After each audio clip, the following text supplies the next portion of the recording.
First of all, thanks for joining us, and I'm assuming since you got the red and black on, you're pretty pumped for this weekend as well. Oh, absolutely. This is always a fun one. It's exciting when it's at home, and it's exciting when you see everybody being so excited about it, and I'm definitely still get up for these things. You're clearly a big part of the history between the Longhorns and the Red Raiders. We'll get to that game here in a minute, but first let's start with Rob Peters, the multi-talented Rob Peters. How many positions did you play during your time at Texas Tech? Well, it's kind of funny because I never really thought about doing that, but Zebi was the quarterback when I got there as a freshman, and my freshman year, wherever we had a hole, I just said I'll do it. So I ended up playing some special teams, played a little receiver, played a little running back. Um, wasn't really good at any of them, but I could fill in, and it was exciting for me because I just wanted to be on the field. So anything that needed to be done, I would try to do. I think the funniest story about that is I reached my limit when we were playing Oklahoma State one year, and our regular punt returner had gotten hurt, Dane Johnson, and I was standing too close to the special teams coach, and he turned around and looked at me and said, "Hey, go return this punt." I've never returned a punt in my life. I've never caught a punt. And so I ran out on the field and ran right to Reagan Bounds and said, "Hey, Coach Hofer told you to return this punt."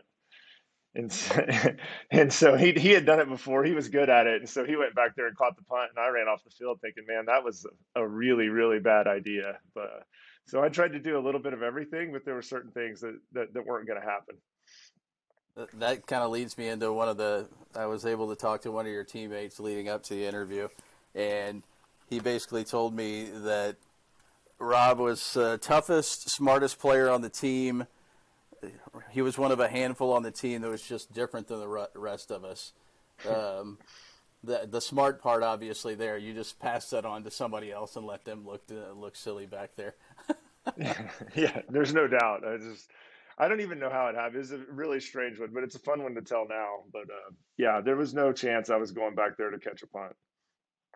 Well, you clearly did a lot during your time in a bunch of different positions. Is there? You mentioned the running back or wide receiver. Are there any plays in particular there that stick out for you before you ended up sticking at quarterback?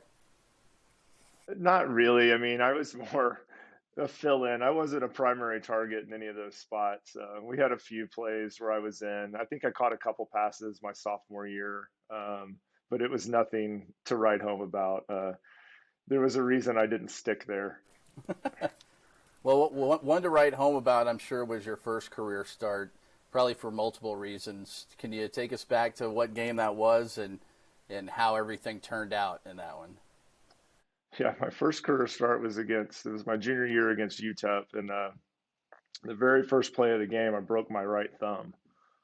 And so it was we ran a little running play, and it kind of broke out, and I jumped over a pile and put my hand down, and it didn't really hurt that bad, but I could tell something was wrong, and I ended up having a Bennett's fracture in my right hand. So I was out a couple weeks and ended up just delaying the surgery till after the season and played with it that whole year, my junior year. So it was a pretty distressing, just given the fact that I'd waited a little while. But Matt Tittle came in and did a great job when I was gone. He was a good player, kept the ship a sail, and once I got back, was able to finish out the year.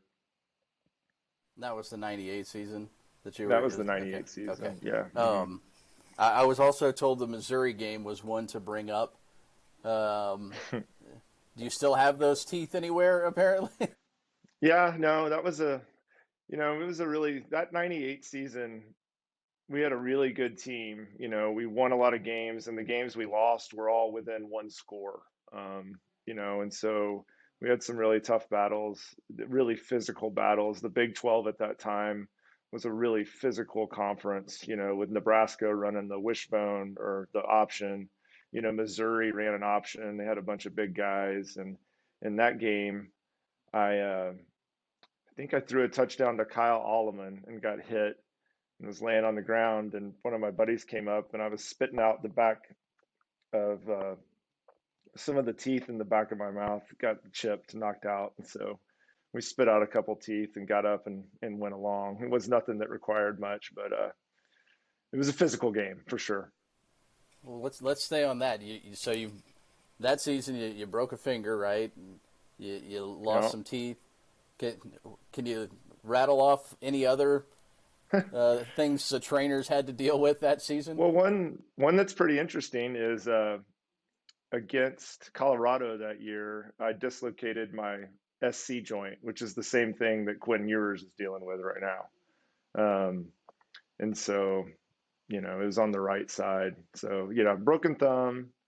I think I had AC joint, sprained MCL, dislocated an SC joint, but that's football. That's how it works. And so you just everybody that plays has injuries and has things that happen, and it's just part of the game. How tough is it? I mean, there's been talk this week that Steve Sarkisian said he's going to suit up and he'll be on the sidelines.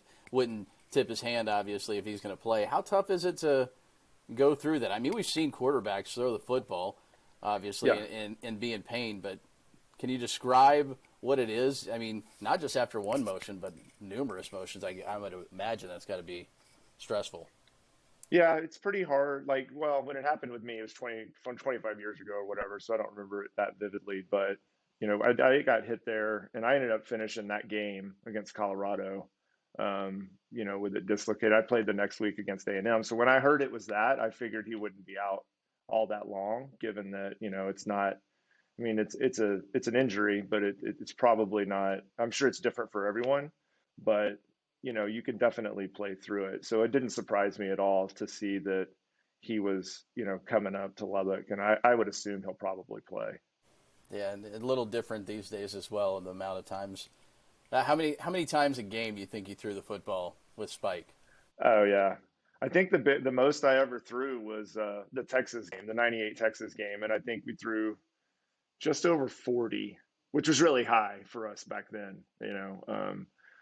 I think I threw 42 or 43 that game, which is most as I ever had. And so, it usually averaged 20, 21, 20 to 25 passes a game. It's How's just a Rob? different, the whole, Yeah, sorry, go ahead.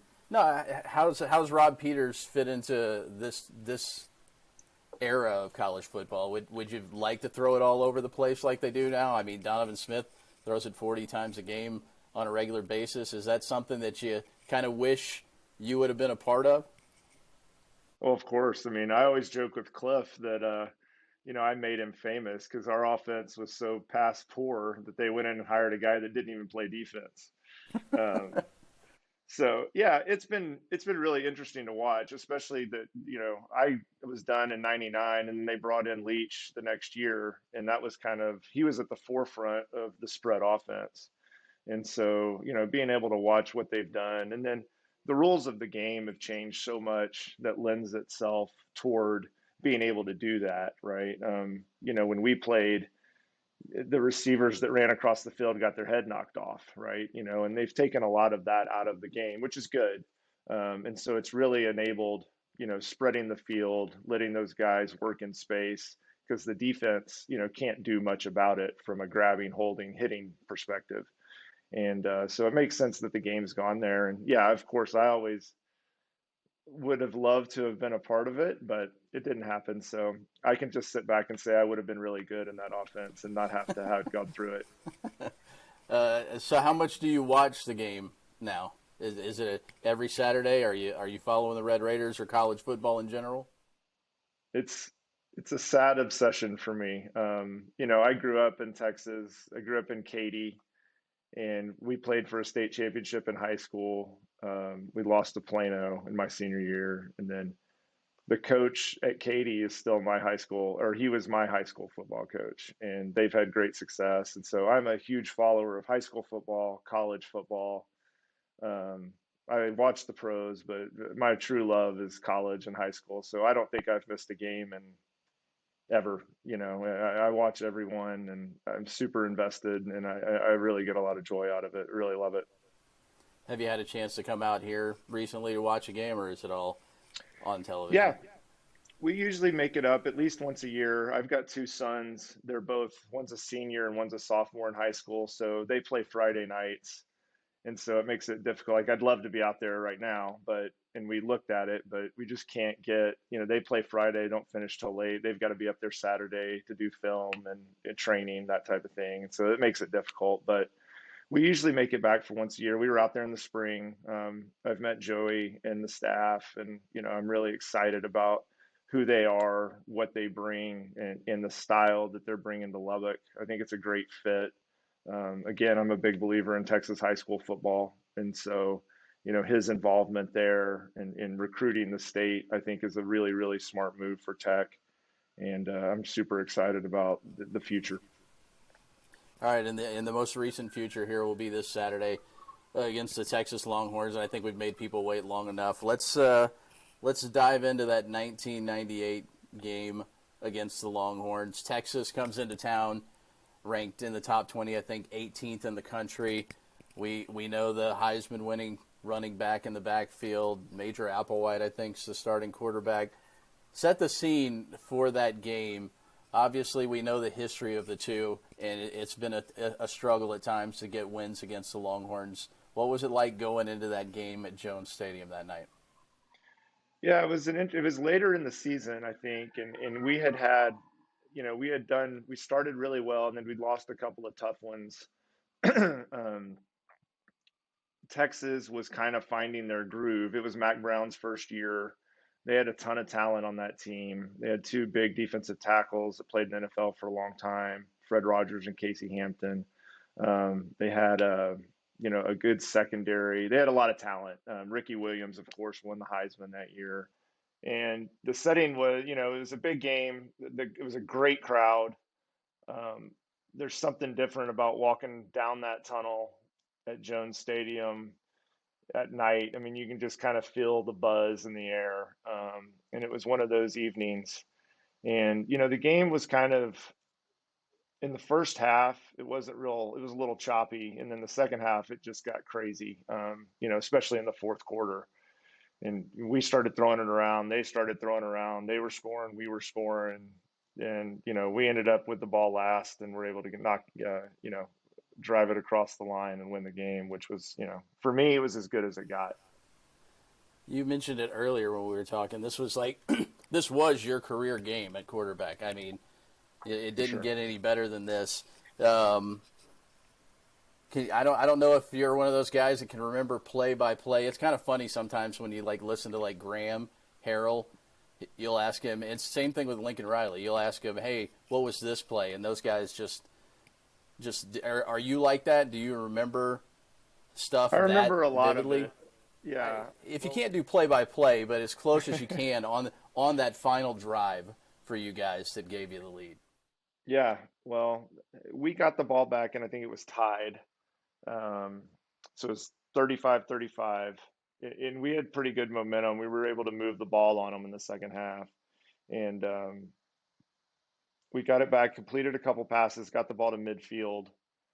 A couple short ones. Jonathan Hawkins caught one. Tim Baker caught one. Then we got the ball to midfield, and I felt pretty good about at least getting us into a spot where we could kick a field goal.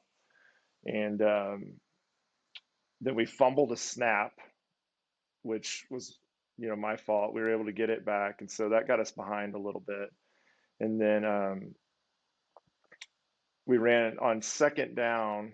Had a four wide receiver set, and we flared Ricky Williams out of the backfield, and Donnie Hart was running up the seam, and he came wide open, and I missed him. I threw it in the hole, and I should have thrown it over the top because the safety squatted. And I'll never forget thinking, "Holy cow! I just cost us the game," because he was running free. If I'd have just given him another second, I could have thrown it over the top, and he would have scored. And so I remember thinking at that time, it's like, "Oh my gosh, like that was a pretty big mistake." And so we got the ball on third down, and we ran a play we called 71 cross, which was my favorite play that we ran.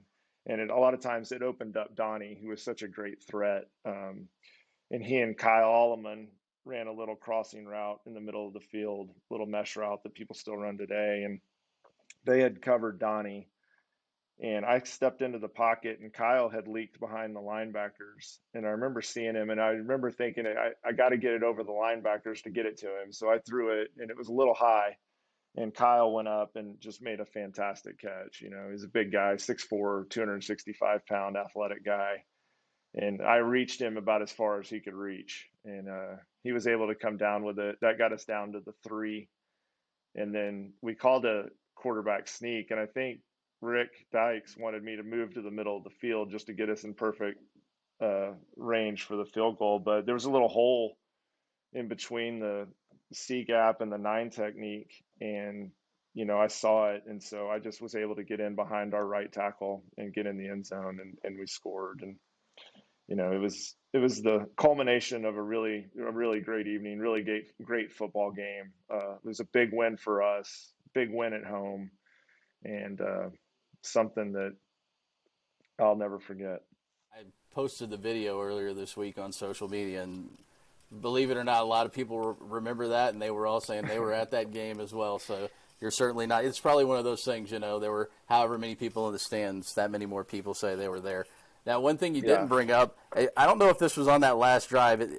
Looking at the video, it was. I thought it was. Do you not remember the Quentin Jammer play? Yes, of course. Yeah. It, it, it became a lot bigger when my helmet came off. Yeah. You know, that game I was having all kinds of trouble with my chin strap, and I think I had switched like one of the snaps just wouldn't snap. And so I was messing with my chin strap the whole game, and so I could never get it buckled. Hmm. And that's the reason it happened. And Yeah. you know, yeah, I was a pretty big guy. You know, I weighed 235 pounds, and I had a bad habit of trying to run over secondary guys. Hmm. And you know, he was a big, strong guy, but I think I got the best of him on that one. It's just my helmet came up and became a pretty fun one, but it was really because it wasn't because of the hit. It was because Yeah. I couldn't get my dadgum chin strap buckled all game, and but it made for a good. I think that made the rounds on Sports Center and stuff, just because you know the helmet pop. The fortunate thing for me was that the rules were such then that you didn't have Mm. to come out for a play. And so Right. I was able just to pop my helmet back on and go back out there. So, you know, these days it would have been a little different. I'd have to go sit down for a play, but it was fun, you know, and it's just indicative of that game and, you know, that era. It was a lot of hard hits and a lot of, you know, physical football. Yeah, I would say that she won that battle. Quentin Jammer hit quite a few people during his career. You guys both popped up. I mean, Yeah, yeah. you got up just as fast as he did. So I'm gonna give the win there to the quarterback. All right, before we go, I've got a couple of questions from some of my friends that we'll call this a mailbag. I think they do that on podcasts, right?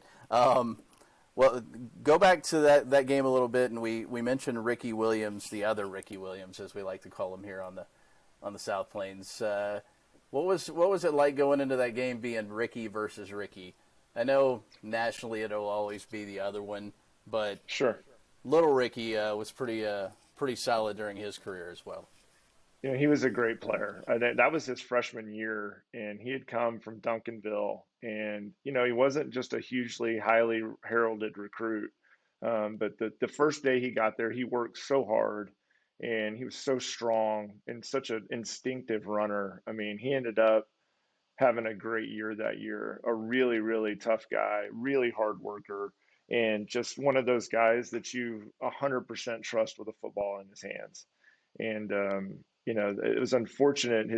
The next year, '99, he tore his ACL pretty early, first couple games, and then he ended up coming back. But that freshman year was really special, and for what he was able to do, you know, coming right out of high school was really impressive on a really good team and a really good conference. And you know, but it was just indicative of the kind of guy he was, just a hard worker, do anything type of guy. And you know, we were really lucky to have him. Yeah, I got to cover the tail end of his career, and you could just tell the way he like held himself, his demeanor, and everything. He was like a Yep. professional in the college locker room, and I was glad. I know it wasn't a long NFL career, but I was glad that he spent some time in the league. That's for sure. How do you think Spike would have functioned nowadays with NIL and all of these transfers? How would that have worked out? You know, I think he would have had some really good one-liners about all of it. You know, Spike was such a good people person. Joey reminds me a little bit of him. I mean, Spike walked into a room and was friends with everybody in the room from the initial onset. He was just such a good. The thing about Spike that I've learned to appreciate over the years is just how good of a person he was and how much he cared about his players. Um, I think he would have been fantastic because, from a recruiting perspective, it was impossible not to like him. He was from West Texas. He was West Texas, and Lubbock and West Texas is a special place. The people out there are special. He embraced that and, was really a part of that, was really, helped define that. And, I was really privileged to get to play for a guy of his character and really of his kindness. That's what I remember. He'd walk up, I'd see him years later. He'd walk up to you, put his arm around her. Yeah, how you doing? What's going on? He never forgot anybody, always treated everybody the same. And in this day and age, where it's become such a business, it's so cut and dry, it's so cutthroat. Um, and it was back then too, in a lot of ways. But he was not that guy. He was a guy that really cared about you, and was a fantastic football coach. And but really, above that, he was a fantastic person. Was he your primary? I mean, was he in your house? Did he come see you? It was that was did he sell you on coming out to West Texas? Yeah, I mean, he came down. I'll remember when he came. Him and Ted Unbehagen, who was my primary recruiter, came down, and I think we had dinner at my house, and my mom had made a few things and it was just sitting in the kitchen. And and Spike, I didn't know at the time, but this is just what he does. He walked in the kitchen, started picking up stuff off the plates, and just eating a little, taking a little sample. And but he's just really charming and really just a great guy. And I just remember thinking, man, he's pretty comfortable. He just walked in, started eating some food and talking, and love to have you and that type of thing. But and I really was drawn towards his personality and the type of people that he recruited. Um, all of the guys that I played with, I feel like were guys that were similar to me. We were all guys mainly from Texas high schools, hard workers. Not necessarily 4-star, 5-star guys, but guys that were going to come in and do our best and give it our all and see what we could do. This one courtesy of Ryan Hyatt. Did you and Matt Tittle get along? Yes, absolutely. And I mean, Matt is still a good friend of mine. And Matt is one of the smartest football people. He's a coach now. He does some quarterback training. One of my younger boy, goes to him for some quarterback training. And Matt's as good of a guy as there is, and there was never any animosity between the two of us at all.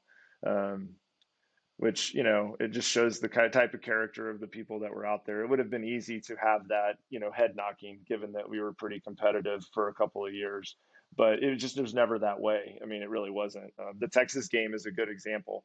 I remember coming in at halftime of that game, and we had been the Texas game in '98. In the first half, it was just kind of disjointed. We were having a hard time moving the ball, and I remember going to him in the locker room, and I was like, "Man, if we can't get this straight, you just go in for a series." And he would have done it, and he would have been ready to go. And then we kind of got things going, and he was always the first person to come over to me on the sidelines and try to help me see what was going on, help me think about what was going on. And when he played that year, he did a good job, and he was a really good player. But above that, he was a great friend, a great person, and we got along great, and we still do. And it's funny because I started taking my son over there to him a couple of years ago, and he's like, "Man, I can't believe that your kid's coming over here to get quarterback stuff from me." And I was like, "Well, I trust you. I know you know what you're doing." So it's worked out really well, and he's helped him a lot. And he's doing a little coaching right now with Dane Johnson, another one of our teammates. Mm-hmm. And I continue to see him and talk to him, and he's still a great person. Does he still have better hair than you? He's still, he's losing. some of his hair, which I think is probably pretty tough on him. Yeah. No, But I was about to say you've already come clean there, so you're good, right? yeah, I made the switch quite a while ago, and it's made things a lot simpler in my life. Oh, without a doubt. Real quickly, I don't know how much you want to talk about the kids, but I mean, what's it like having? You said you had a senior and a younger one. What's it Hmm. like watching them play the game? And I don't know if the senior's a quarterback or not, but how has that been as a father myself, going through that process and seeing them play at the high school level? Well, again, I love high school football, so I'm just glad they've gotten the opportunity to play. My senior's a linebacker. He plays outside linebacker for Jesuit here in Dallas, and he's a good football player. He's an all-district guy last year, and he's off to a good start this year. And my younger one, a 10th grader, is quarterback, and I think he'll end up being pretty good. So it's easier for me to watch the linebacker because it's just, hey, you go get the ball. The quarterback probably doesn't like me watching him because I just critique it, you know. And so, but it's fun. I love it. I'm super thankful and happy that they're getting an opportunity to experience Friday night football. You know, they've had success, and you know, which warms my heart as a father. And I love it. I mean, I'd go to any high school football game anywhere in the state of Texas, and it's even more special when your kids are out there playing. And you kind of mentioned it there. So do you watch a football game still as a quarterback, or do you watch the game just as a fan? Is it hard to separate yourself as a? I know it's been 20 years or so, but still, do you still watch it as a quarterback? Yeah, I think you always do. You know, my wife gives me a hard time because I always go to the top of the stadium right in the middle because I like to see the whole perspective, you know, and yeah, it's fun to try to watch it that way. And I think once you've done it, I think it probably goes for any former player. If you played middle linebacker, you probably watch it as a middle linebacker, and you try to figure some things out, that type of thing. And you know, I'm at the benefit now where I get to be smarter than all the coaches, right? So I can sit up in the stands and tell them what they should have done, and this is wrong, and all that type of thing, you know. But I'll never criticize a kid, you know. I just never will because you know what I tell everybody every time is like those kids are out there. They've put all this into it, and there's nobody in the world that wants to do better than the kid that's out there playing. And you know, and when fans are hard on kids in college and in high school, it just you know that's not fair because those kids have put so much time, so much effort into it, and you know. And I love it when they have success. You know, I was able to coach a little bit when my kids were in junior high, help them out, and it's still one of the most fun things for me is going to a football game, watching a football game, you know, seeing kids play. I love it, and you know, I'll always miss it, and it'll always be a big part of my life. But I'm excited to still be a part of it a little bit. Well, Rob, we appreciate your time. Thanks for carving out a few minutes for us. It was a fun catching up, meeting you for the first time, and reliving what a lot of Red Raider fans still say is one of their favorite Texas Tech games. I really appreciate it, and good luck this weekend. I hope everybody out there has a great time. Hopefully, we can come back with a win.